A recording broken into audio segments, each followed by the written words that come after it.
사도행전 28장 16절에서 31절 말씀.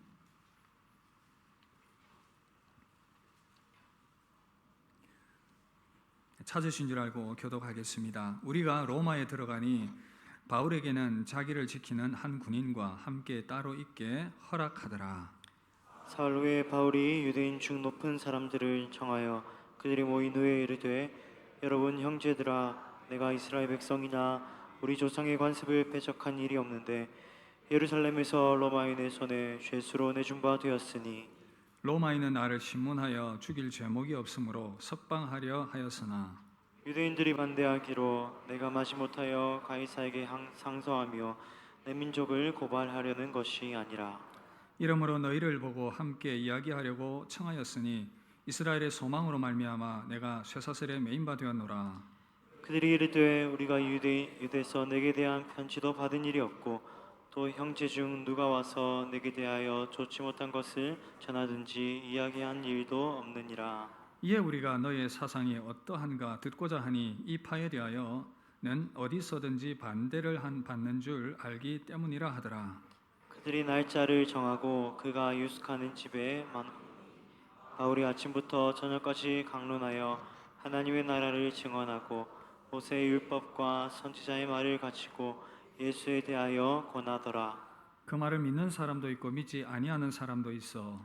서로 맞지 아니하여 흩어질 때에 바울이 한 말로 이르되, 성령이 선지자 이사야를 통하여 너희 조상들에게 말씀하신 것이 옳도다. 일러스되 이 백성에게 가서 말하기를 너희가 듣기는 들어도 도무지 깨닫지 못하며 보기는 보아도 도무지 알지 못하는도다. 이 백성들의 마음이 우둔하여져서 그 귀로는 둔하게 듣고 그 눈은 감았으니 이는 눈으로 보고 귀로 듣고 마음으로 깨달아 돌아오면 내가 고쳐줄까 함이라 하였으니, 그런즉 하나님의 이 구원이 이방인에게로 보내어진 줄 알라. 그들은 그것을 들으리라 하더라. 바울이 온 이태를 자기 셋집에 머물면서 자기에게 오는 사람을 다 영접하고 함께 봅시다.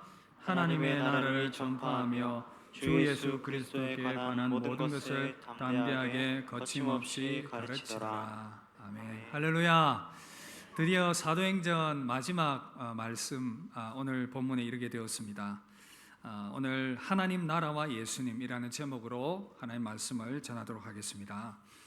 수년 전에 헬조선이라는 말이 한참 유행을 했었는데, 헬은 지옥이라는 의미고 헬조선 그러면 지옥 같은 대한민국이다, 그런 의미겠지요. 주로 젊은이들 사이에서 이런 표현들을 많이 사용을 했습니다. 이유는 기성세대들, 부모님들의 세대에 비해서 억울한 세대를 살아가고 있다는 생각 때문입니다. 열심히 노력하고 애쓰면 이전에 어른들은, 부모님들은 미래가 보였고 열심히 노력하면 집도 사고 정말 아름다운 그런 미래들을 계획을 할 수 있었는데, 지금 젊은이들 생각해 보니 그것이 불가능하다는 것이죠. 그래서 이 계층 간의 이 갭도 너무나도 크고 노력해도 안 되는 그런 상황들을 절망하면서 이 용어를 만들어내게 된 것입니다. 그만큼 시대가 참 암울하고 답답하다는 그런 표현이 아니겠습니까? 이런 상황 가운데서 젊은이들이 어디 해외로 나가서 살면 좋겠다, 그런 생각으로 마음의 그런 요동함들이 있는 그러한 모습들을 보게 되는 것입니다. 그런데 지금 우크라이나에 전쟁이 한참 일어나고 있습니다. 그 모습을 보면서 그나마 또 한국에 살고 있는 것이, 그들은 정말 그 힘든 상황 가운데 있는데 비교해서 그렇긴 하지만 그나마 다행인 것은 아닌가, 그런 생각이 듭니다. 하루하루 전쟁의 불안한 가운데 살아가는 그들의 삶이 얼마나 힘들겠습니까?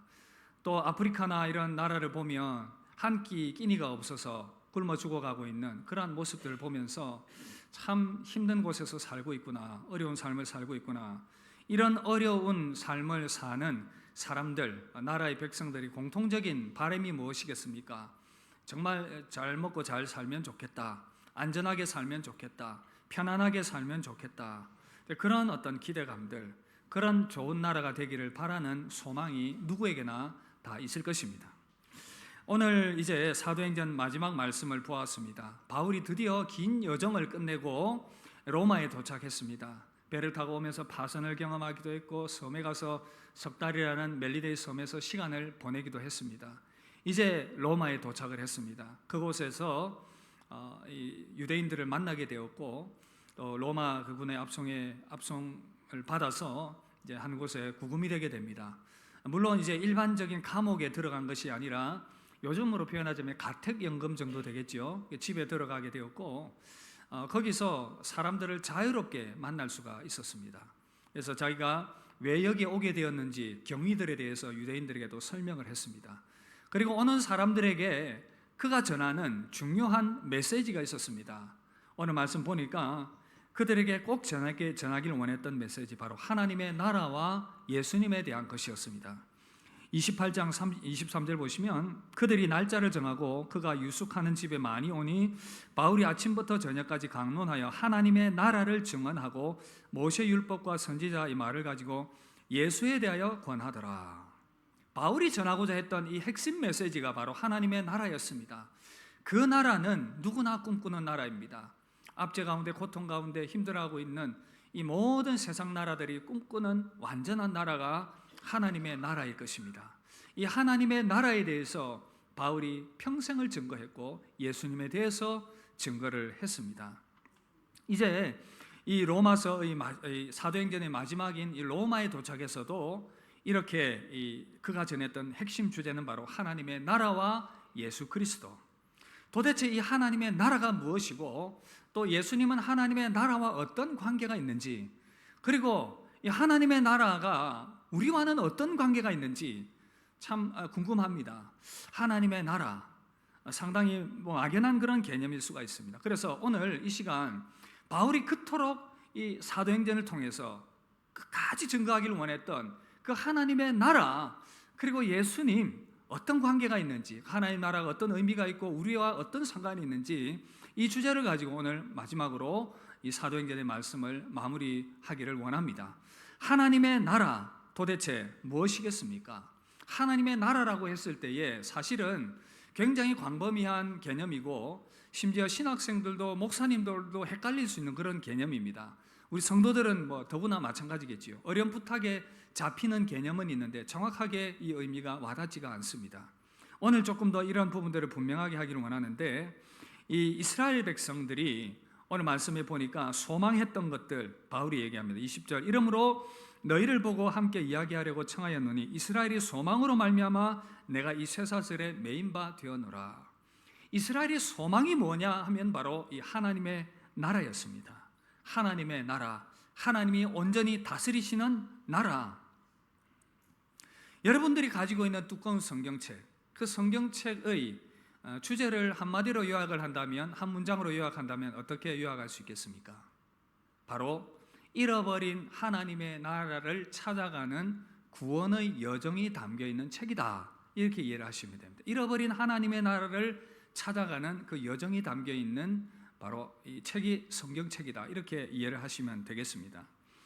하나님께서 만든 최초의 인간 아담과 하와, 에덴 동산에 하나님의 나라가 시작되었습니다. 하나님을 온전히 바라고 하나님을 따르는 그 백성이 있는 나라. 그런데 사단이 이 모든 것들을 방해했습니다. 유혹을 했습니다. 뱀으로 찾아온 사단이 유혹을 했고 그 하나님의 그 계명을 어기게 만들었습니다. 선악과를 따먹는 그 순간, 하나님의 명령을 어기는 그 순간 어떻게 해요? 하나님의 나라의 통치에서 마귀의 나라, 사단의 나라의 통치로 인간이 옮겨져 버리게 되었습니다. 그때부터 고통이 시작된 것입니다. 하나님께서는 이제 원래 하나님 나라에 속해 있는 그 사람들을 다시금 사단의 나라에서 돌이켜 오도록 하기 위해, 돌아오게 하기 위한 그 역사를, 구원 역사를 시작하셨습니다. 이를 위해서 한 나라를 샘플로 선택하셨는데 그 나라가 바로 아브라함의 후손으로 세워진 이스라엘이었습니다. 애굽에서 번성한 이스라엘을 그 애굽의 압제에서, 사단의 그 압제의 상징으로 되는 그곳에서부터 빼내어서 약속의 땅 가나안 땅으로 이끌어 가셨습니다. 그곳에서 하나님의 나라를 세우도록 하기 위해서, 그곳에 이끌림 받은 이스라엘 백성들은 하나님 나라의 백성으로서 살아가야 했었습니다. 광야에서 언약도 받고 약속도 체결하고 그렇게 왔는데 결과는 어떻게 됐습니까? 하나님을 예배하고 하나님의 통치를 받는 것이 아니라 우상에게 기웃거리면서 우상 숭배를 하게 됩니다. 우상의 배후에 있는 그 결과적으로 사단에게 또한 올무가 되어버렸습니다. 그저 우상에게 머리를 숙이는 줄 알았는데 그 배후에 역사하고 있는 사단에게 사로잡혀서 다시금 이들이 하나님 나라의 소속이 아니라 이 사단의 나라의 소속이 되어서 그렇게 살아가게 되는 그 모습들, 하나님이 이들을 심판하셨습니다. 바벨론의 침략을 받게 하셨고 이후에 이어지는 페르시아 제국, 그리스 제국, 로마 제국에 이어지는 그러한 오랜 제국의 통치를 받으면서 그들은 그 압제의 고통의 세월을 보내고 있었습니다. 하나님 나라의 백성을 정체성을 던져버린 결과였던 것입니다. 이런 과정을 지나면서 하나님께서는 구약의 선지자들의 입을 통해서 예언하셨습니다.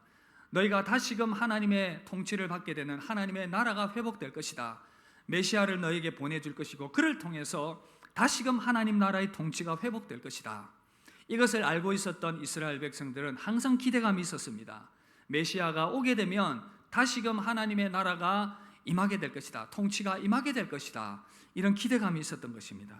그래서 사도행전 1장에 보면 제자들이 이렇게 예수님께 묻습니다.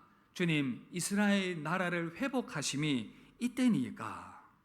이제 다시 하나님 나라의 통치, 선지자들이 예언했던 그 나라의 통치가 이제 회복이 되는 것입니까? 그렇게 물었습니다. 그런데 사실 이스라엘 백성들이 대부분은 정치적인 그러한 해방을 갈망하는 마음들이 더 강했습니다. 로마의 압제에서 벗어나고자 하는. 그러나 하나님의 계획은 로마의 압제가 아니라 바로 선지자들의 입을 통해서 오실 메시아가 바로 이 사단에게 매여 있는 그 사람들을 해방시켜서 하나님의 나라로 이끌어 가시고자 하시는 그것을 말씀하셨던 것입니다. 메시아가 오셔서 하는 일은 바로 이 사단의 나라에 속해 있는 자들을 해방시켜서 하나님의 나라로 이끌어가는 이 일을 하도록 하시는 것, 그것을 계획을 하셨고 그것을 예언하셨고 말씀하셨던 것입니다. 바울도 처음에는 오해를 했습니다. 정치적인 메시아가 올 것이다. 이 로마의 압제에서 해방시켜 줄 그 메시아. 그런데 예수라는 분이 오셔서 십자가에서 죽으시고 부활하셨고 많은 제자들이 그를 따르고 있다는 이야기를 들었을 때에 바울은 생각했습니다. 그는 절대 메시아일 수 없다. 왜냐하면 율법에 보면 나무에 달린 자는 저주를 받은 자다 그랬는데 십자가에 달린 예수님, 나무에 달린 예수님은 절대 저주받은 자이지 메시아일 수가 없었던 것이었습니다. 그래서 예수님을 따르는 사람들을 잡아서 죽이는 다 이단의 무리라고 생각을 하고 잡아 죽였고 옥에 가두었던 것입니다. 그러다가 다메섹에 가면서 부활의 예수님을 만나게 되었습니다. 그때 그는 충격을 받게 됩니다. 자기의 모든 생각이 잘못되었다는 것을 깨닫게 되었고 예수님이 진짜 메시아라는 것을 깨달았던 것입니다. 그리고 하나님께서 원하셨던 것은 정치적인 어떤 나라의 해방이 아니라 사단과 마귀의 권세에 사로잡힌 그들을 예수 그리스도를 통해서 다시금 하나님의 나라로, 하나님의 통치로 이끌어오는 것, 이 일을 이루시는 분이 바로 예수 그리스도시구나, 그것을 깨닫게 된 것입니다.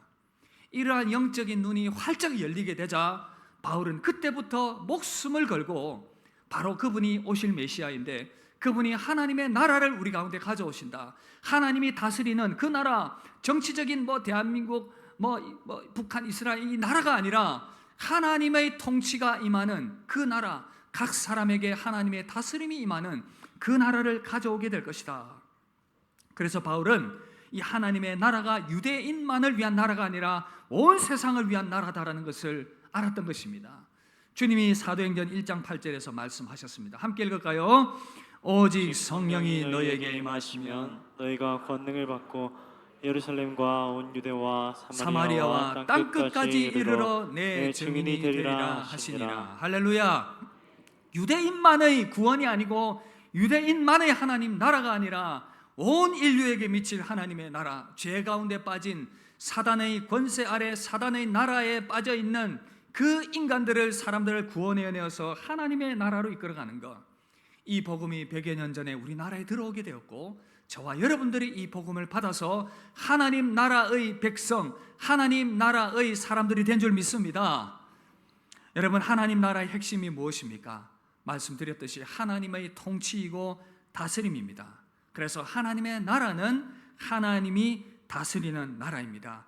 정치적인 형태로 오는 것이 아니라 각 사람의 심령 가운데 임하게 되는 하나님의 다스림, 하나님의 나라인 것입니다. 그런데 하나님을 떠난 인간에게 이 하나님의 통치는 임하지 않고 있습니다.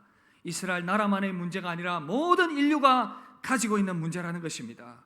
사단의 포로가 되어서 하나님의 나라를 잃어버린 상태. 원래 하나님의 나라에 속해 있었는데 마귀에게 속아서, 사단에게 속아서 하나님의 나라를 잃어버린 채 마귀에게 포로가 되어서, 사단에게 포로가 되어서 살아가고 있는 상태. 이것을 신약 성경에서는 공중권세 잡은 자다, 그렇게 표현합니다. 에베소서 2장 2절 함께 읽읍시다. 그때 너희는 그 가운데에서 행하여 이 세상 풍조를 따르고 공중의 권세 잡은 자를 따랐으니 곧 지금의 불순종의 아들들 가운데에서 역사하는 영이라. 하나님이 만드신 인간들이 하나님을 떠나는 그 순간 마귀의 권세에 사로잡히게 되었고 그 통치의 지배 아래 살아가고 있는, 지금도 여전히 그렇게 살아가고 있는 인생들에게 역사하고 있는 어둠의 영, 사단의 영, 거기에 포로로 사로잡혀 살아가고 있다는 것입니다. 거제도 포로 수용소에 가보신 적이 있습니까? 저는 거제도에 가면 한 번씩 이제 가보는데 아마 가보신 분들이 계실 겁니다. 6.25 전쟁 때에 북한군 포로들을 수용하기 위해서 거제도에 거대한 수용소를 만들었는데 거기에 북한군 포로들이 이제 수용이 되어 있었죠. 포로 생활이 얼마나 힘든지 그런 것들을 체험할 수 있는 그런 수용소의 이 모형을 그렇게 만들어 놓지 않았습니까? 가보면 정말 포로들이 비참한 생활을 했겠구나, 그런 생각을 해보게 됩니다. 잠자리 불편한 것은 뭐 당연한 것이고, 먹는 것도 시원찮았을 것이고, 입는 것도 그렇고, 화장실 쓰기도 그렇고, 뭐 샤워할 때도 없고, 얼마나 불편했겠습니까? 그리고 또 이제 기록에 보면 자주 그 안에서 폭동이 일어났다고 합니다. 자기들끼리 싸우고 뭐 이렇게 그런 폭동들이 일어나는 모습들, 얼마나 비참했겠습니까? 이것이 어떻게 보면 사단에게 사로잡힌 자들의 모습인 것이죠. 복음서에 보면 사단에게 사로잡힌 자들이 비참한 모습들 많이 소개하고 있습니다. 거라사에 귀신 들린 사람, 무덤 사이에 거하면서 온몸을 헤하면서 그 어떤 힘으로도 제어할 수 없는 그러한 상태의 모습들, 온갖 질병으로 고통당하고 또 돈의 노예가 되어서 살아가고 있는 삭개오 같은 모습들, 쾌락의 노예가 되어 살아가고 있는 막달라 마리아라든지 여러 그런 어떤 사람들의 모습들, 그 모든 모습들이 바로 마귀에게, 사단에게 압제되어 살아가고 있는 인생의 모습입니다. 이 시대에도 다를 바가 없습니다. 하나님 없는 자유를 외칩니다. 왜 하나님께 구속되어 살아가야 하는가? 그러나 외치는 그들은 정작 마귀에게 사로잡혀 살아가고 있습니다. 술과 도박과 마약에 빠져 살아가고 있고 쾌락의 노예가 되어서 살아가고 있습니다. 온갖 우상과 귀신의 그 두려움 가운데 사로잡혀서 살아갑니다. 제사를 끊지 못해서 혹시나 조상이 해야 하면 어떻게 하나, 그런 두려운 마음으로 제사를 지내기도 하고 재물신인 만몬신에 사로잡혀서 살아갑니다. 죽음을 두려워해서 걱정하며 근심하며 무서워하며 살아가고 있는 인생들, 이것이 바로 마귀에게, 사단에게 사로잡힌 포로된 인간의 모습이 아니겠습니까? 바울은 이러한 인간의 상태를 정확하게 파악을 했습니다. 그래서 비참한 포로 생활을 하고 있는 인생의 모습들, 마치 북한 사람들과 비슷하지 않는가? 선을 꺼놓고 북쪽에 살아가고 있는 사람들, 그 김정은의 그 독재 가운데 살아가고 있는, 자유가 없이 먹을 것도 제대로 못 먹고 살아가고 있는 비참한 그러한 모습들, 사단에게 포로가 되어 살아가고 있는 그러한 인생의 모습들이라는 것입니다. 이런 비참한 가운데 살아가고 있는 인생들을, 사람들 어떻게 해야 되겠습니까? 바로 예수 그리스도께 소망을 두어야 한다는 것입니다.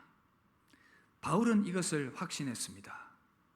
우리 주 예수 그리스도만이 인간을 이 사탄의 포로된 상태에서 자유하게 해서 하나님의 나라로 이끌 수 있는 유일한 분이라는 사실을요. 여러분, 그래서 하나님 나라와 예수님의 관계가 정리가 됩니다. 바울이 왜 그토록 하나님의 나라와 예수님을 증거하려고 했는지, 바로 사탄의 권세에서 해방되어서 하나님의 나라를 가져오게 하시는 분이 예수 그리스도이시기 때문에 오직 그분을 통해서 인간들이 사단의 압제에서 벗어나서 지옥의 멸망 가운데서 벗어나서 하나님의 나라로 옮겨올 수 있기 때문에 바울은 그의 평생에 이 주님에 대해서, 하나님의 나라에 대해서 증거했다는 것입니다. 여러분, 하나님 나라 백성으로서 지음받은 인간이 이렇게 비참하게 살아가고 있다는 이 사실, 그 비참함 가운데 있다면은 정말 여기에서 내가 벗어나야 되는 것 아닌가라는 그런 열망들이 인간들에게, 사람들에게 있다면 길은 있다는 것입니다. 사단의 나라에서 탈출해야 되겠다, 이 강한 열망이 있다면 길은 있다는 것입니다. 존 버년이 쓴 이 철로 역정, 천국길을 향해 가는 한 사람에 대한 그러한 내용을 이 소설로 표현을 한 내용인데, 제가 여러 번 이전에 이 철로 역정에 대해서 소개를 드렸습니다. 주인공 크리스찬이 어느 날 그가 살고 있던 멸망의 도시가 불덩어리가 떨어져서 잿더미가 될 것이라는 그 소식을 듣게 됩니다. 하나님의 진노를 받아 이곳이 멸망하게 될 것이다. 사단의 포로로 잡혀있는 그 도시, 그 도시에 살다가 멸망당하느니 차라리 하나님의 나라로 가는 것이 낫겠다. 계속해서 그 영혼의 괴로움이 시작되었습니다. 투쟁이 시작되었습니다. 도저히 나는 이곳에서 살 수 없어 라는 결단을 하면서 그는 이 멸망의 도시를 뛰쳐나가게 됩니다. 그 뛰쳐나가는 광경을 보면서 아내와 아이들이 붙잡습니다.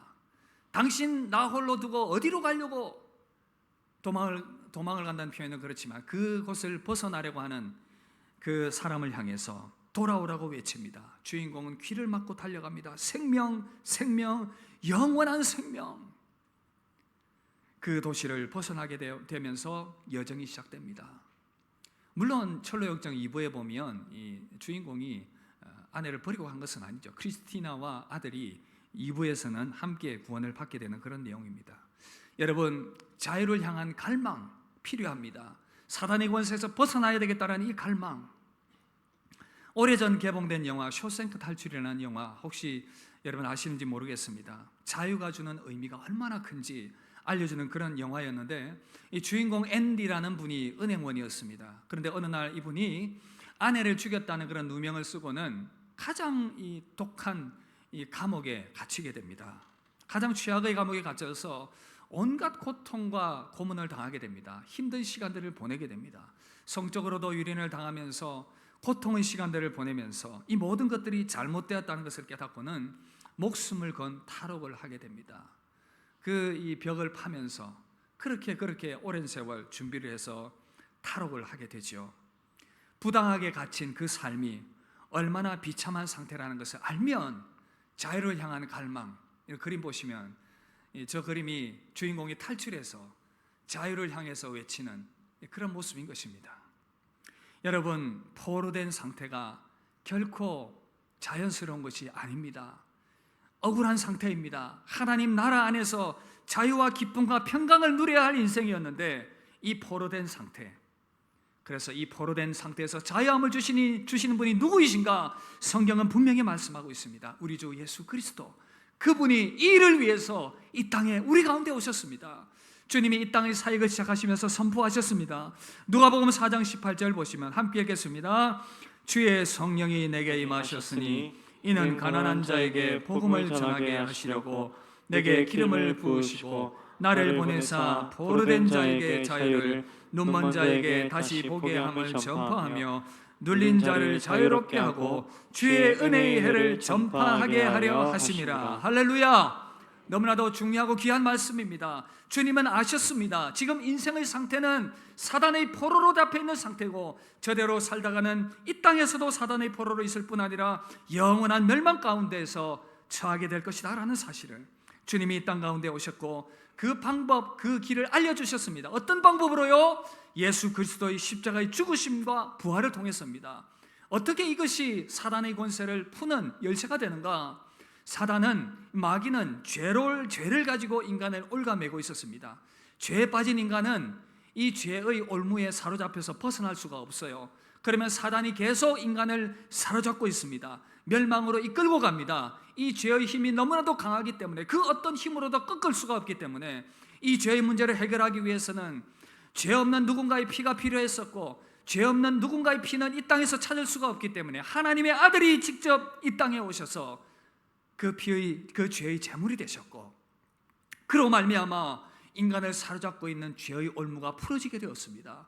그분은 또한 죽으시고 부활하심을 통해서 죽음과 사망의 권세가 그를 사로잡을 수 없음을 증명해 보이셨던 것입니다.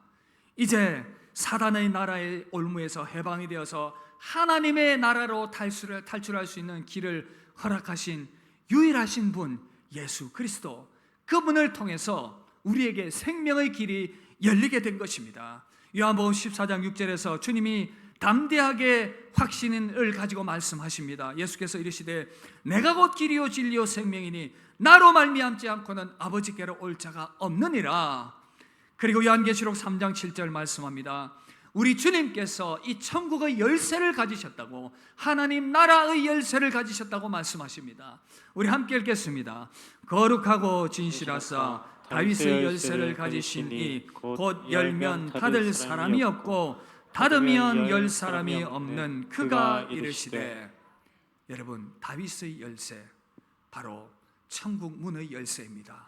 우리 주 예수 그리스도께서 바로 인간을 얽매고 있는 그 죄의 결박을 끊고 그 사단의 나라에서 해방시켜서 우리를 하나님의 나라로, 흑암의 권세에서 빛의 나라로, 생명의 나라로, 하나님의 나라로 우리를 이끌어 주셨던 것입니다.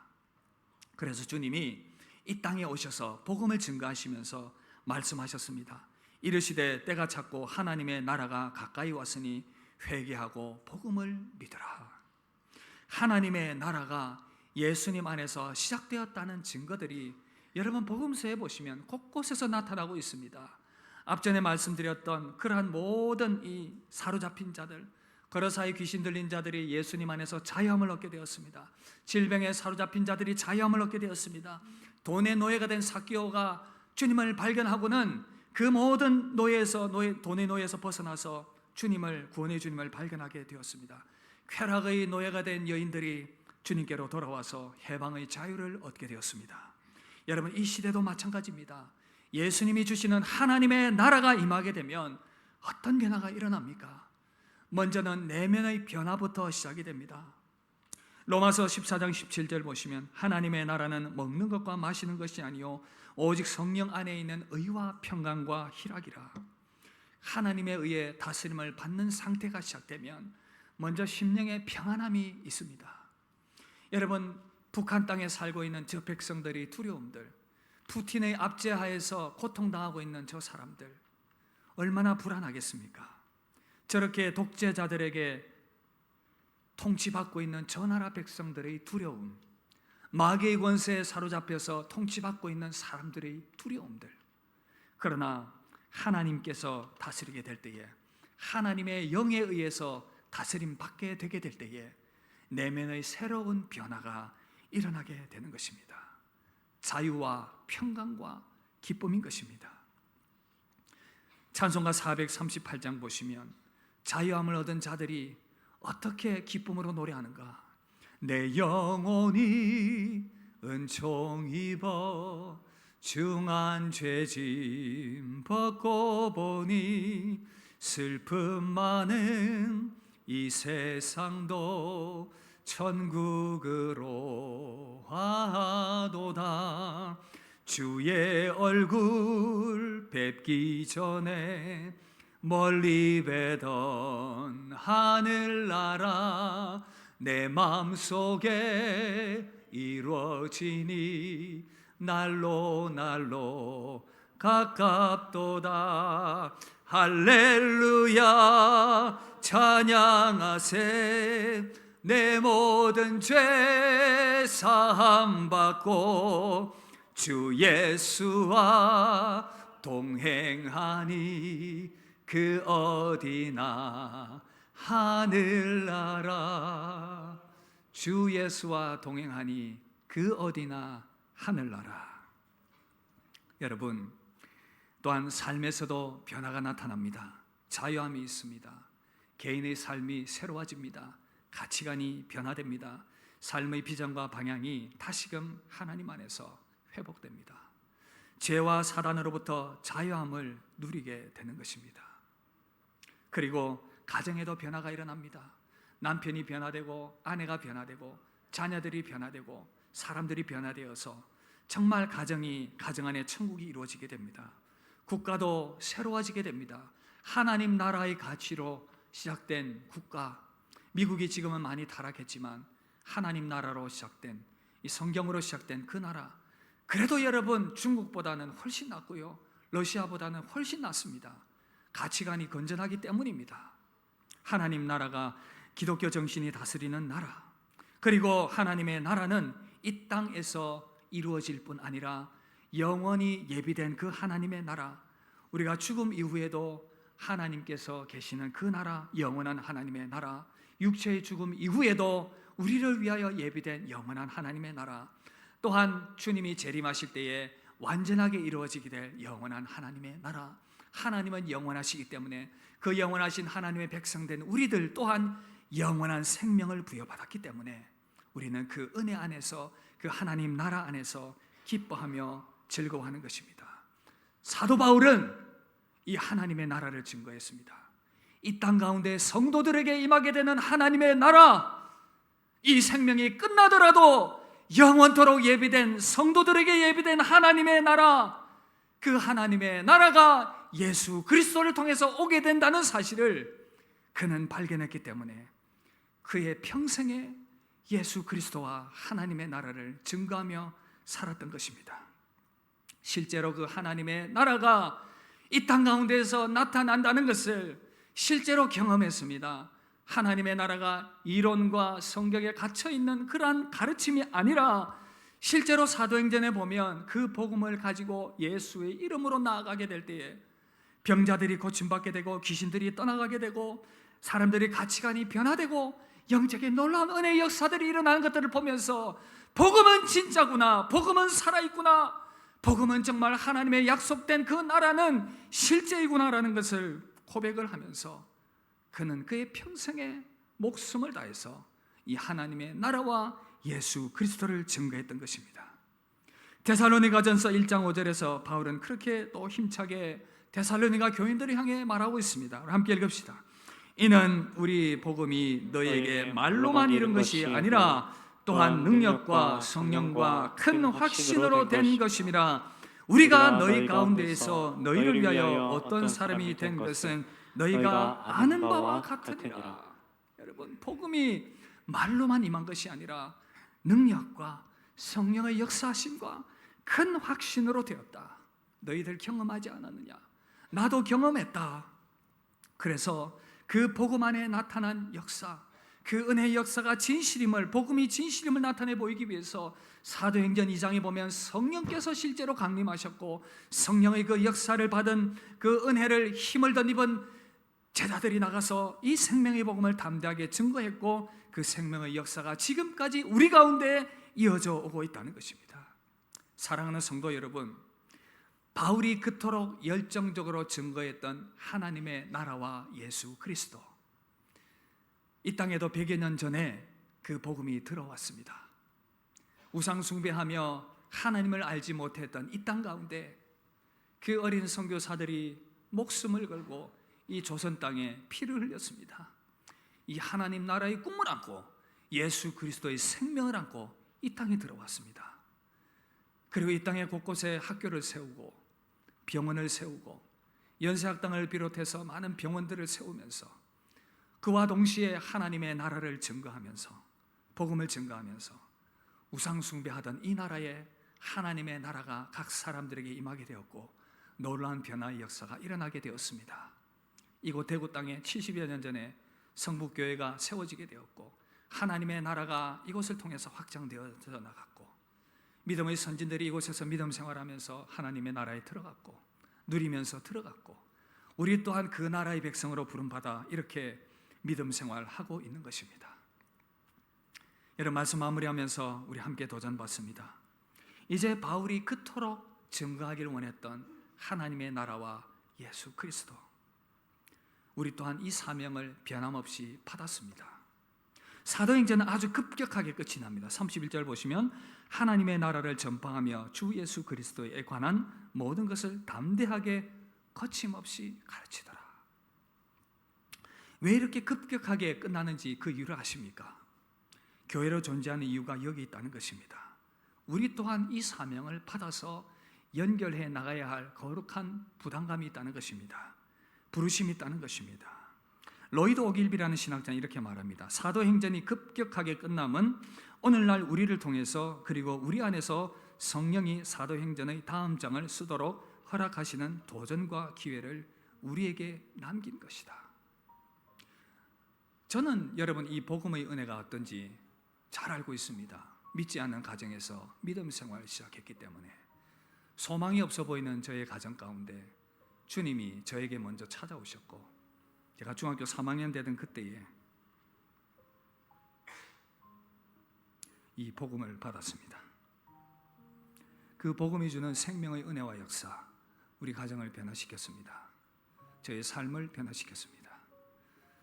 지금도 그 은혜의 역사는 이루어지고 있고 여러분들도 그 주인공이었었습니다.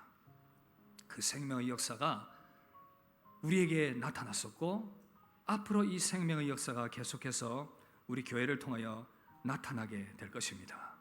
사도행전이 급격하게 끝나는 이유, 우리 성부교회가 이 땅에 존재하는 이유, 저기에 써붙여 놓았습니다. 그 하나님의 나라를 여전히 증거하는 이 사명 감당하라고. 교회가 이 사명을 놓치게 되면 죽게 됩니다. 생명력을 잃어버리게 됩니다. 정체성을 잃어버린 개인과 조직은 생존할 수가 없습니다. 교회도 마찬가지입니다. 우리는 이 일을 위해서 부름을 받았습니다. 그래서 중요하지 않은 격가지들은 다 쳐내고 핵심을 붙들어야 됩니다. 우리 가운데 주신 생명 되신 예수 그리스도, 그리고 우리를 통하여 확장되어져 갈 하나님의 나라. 그래서 우리는 그 하나님의 나라를 꿈꾸며 함께 신앙 공동체를 이루어가고 있습니다. 주님이 가르쳐주신 기도대로 우리는 그렇게 기도합니다. 하늘에 계신 우리 아버지여, 이름이 거룩히 여김을 받으시오며 나라가 임하시오며 나라가 임하시오며 나라가 임하시오며 뜻이 하늘에서 이루어진 것 같이 땅에서도 이루어지이다. 우리 가운데 하나님의 나라를 이루신 우리 주 예수 그리스도를 찬양합니다. 하나님 나라를 소유한 여러분들에게 하나님의 은혜가 항상 가득하기를 주 이름으로 축복합니다. 우리에게 선물로 주신 그 하나님의 나라, 이 하나님 나라 선물로 주시기 위해서 너무나도 많이 고통당하신 우리 주 예수님, 우리가 사랑하는 우리 주님,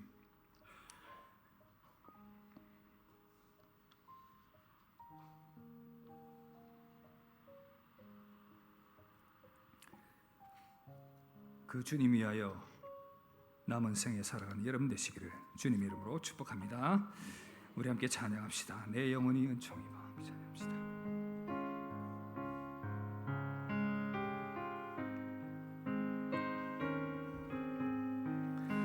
내 영혼이 은총 입어 중한 죄짐 벗고 보니 슬픔 많은 이 세상도 천국으로 가도다. 할렐루야 찬양하세.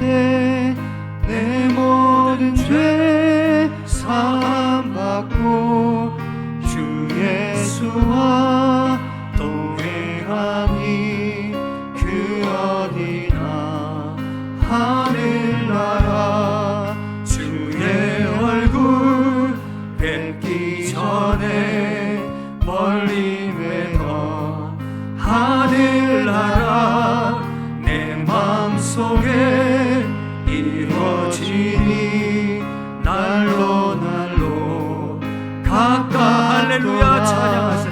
할렐루야 찬양하세. 내 모든 죄 사함받고 주 예수와 동행하니 그 어디나 하늘나라 높은 산이 거친 들이 조망이나 궁궐이나 내 주 예수 모신 곳이 그 어디나 하늘나라.